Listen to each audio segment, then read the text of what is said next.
Hey guys, it's your average lady, and this week I have a question for you. What is that?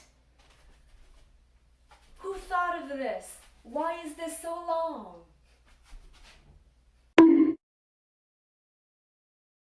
So yeah, I was giving this jacket, shirt, coat, cape.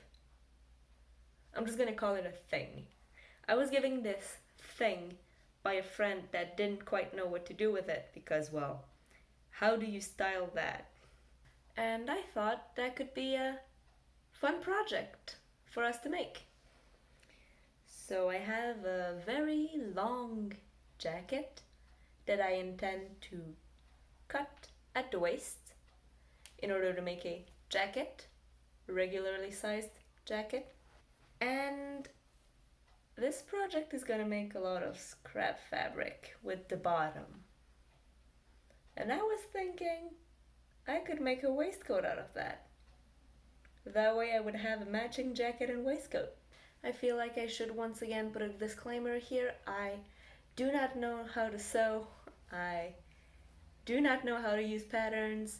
I am doing my best, and hopefully I don't mess up this thing that my friend gave me, because that'd be kind of sad. Let's start with the jacket. So the first thing I had to do was to mark where I wanted my vest slash shirt slash jacket to hit. And I used 2 pins to mark the place, but I didn't quite know if they were the same height, so I asked my boyfriend to join in and to make sure that they were, in fact, the same height. They weren't. He had to fix it. Thanks, babe.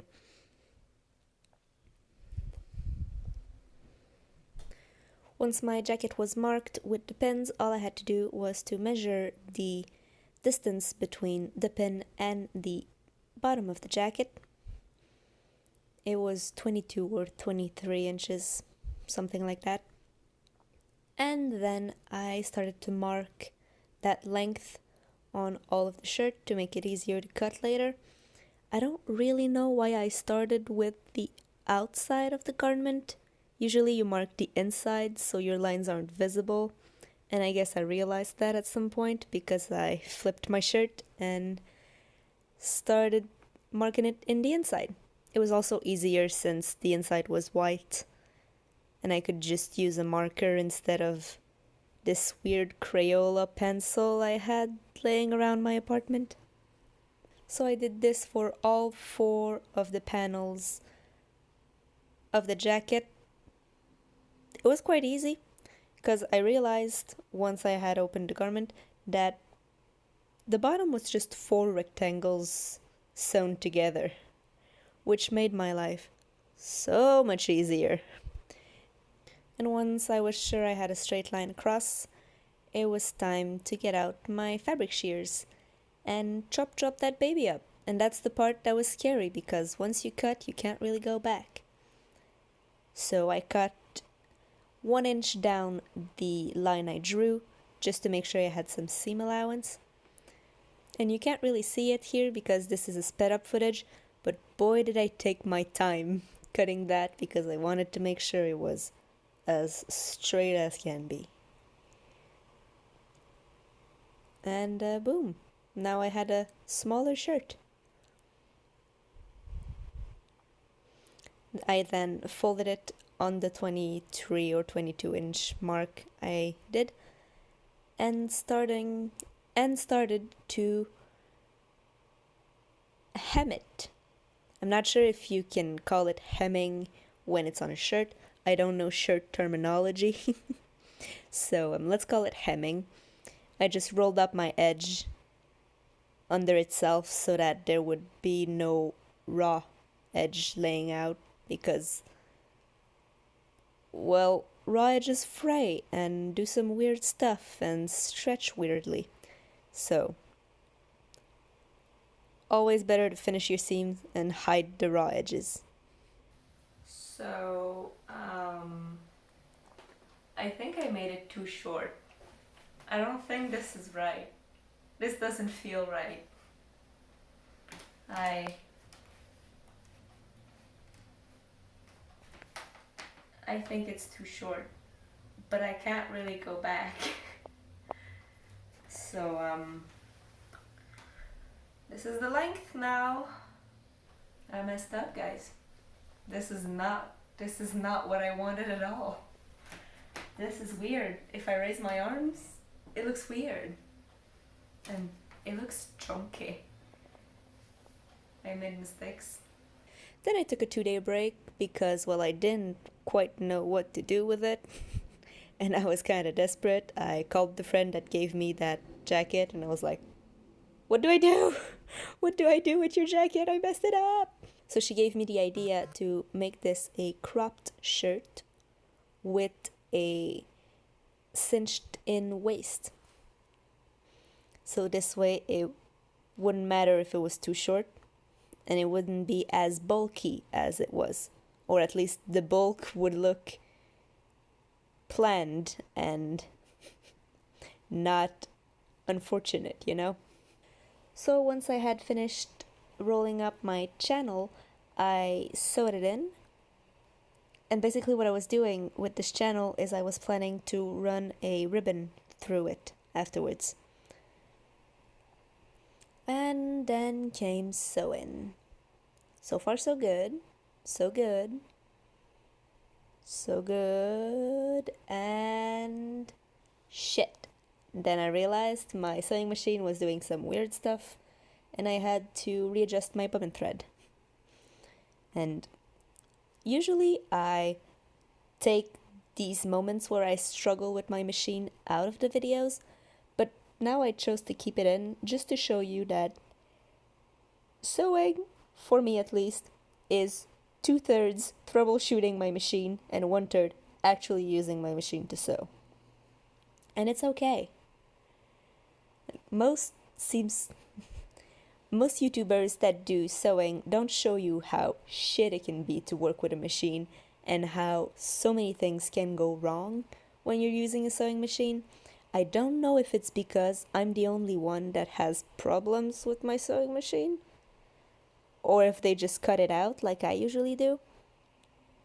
But I feel like it's important to show you that it's not always easy to sew, and just because it doesn't work on the first try doesn't mean you suck, doesn't mean you don't know how to use a sewing machine. You just need to start again. And at some point it'll work. Sometimes, like this one, it'll take you like 3 attempts to make it work. And it's okay. As long as, in the end, you're satisfied with what you did. Or if you're not, at least if you've learned something during the process, you're still a winner. And once my channel was sewn in, all I had to do was thread the ribbon through. And boy, let me tell you, that was my special kind of hell. I used a safety pin that I attached to the end of my ribbon, and then I pushed that safety pin through the channel I just sewed in. It's not that fun.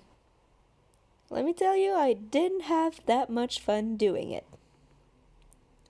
I know there are tools like sticks with hooks at the end that you can just more easily run through and not struggle like I did, but I don't have those tools. All I had was a safety pin and some sheer will. And I didn't have that much will, so all I had was a safety pin. But hey, I made it work. At the end, the ribbon went through. I hope I never have to do this again, but I probably will. If the ribbon gets loose, I'll have to do it again. I'm filming now. Thank you.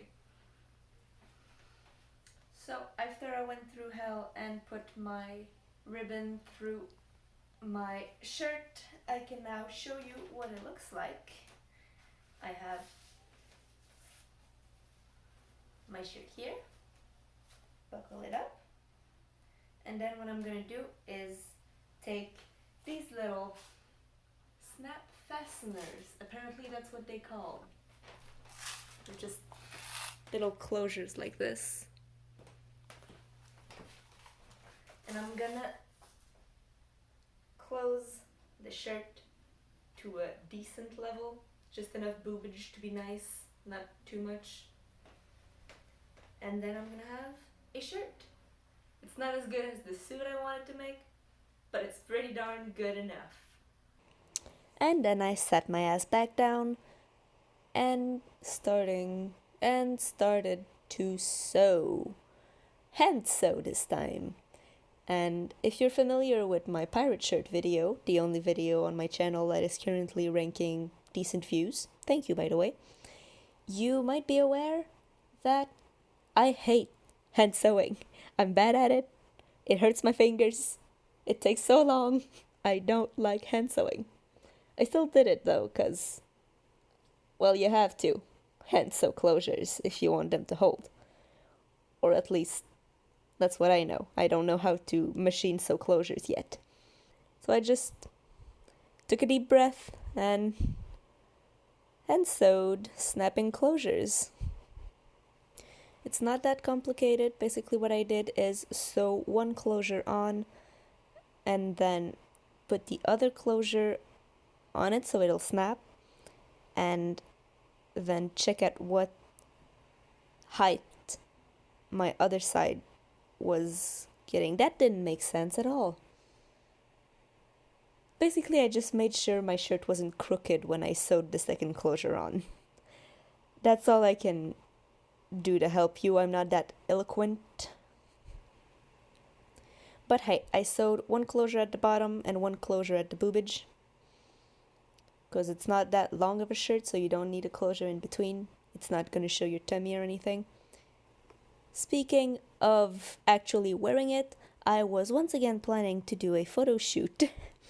But at this point, do you people really trust me on photo shoots and actually showing you what I do?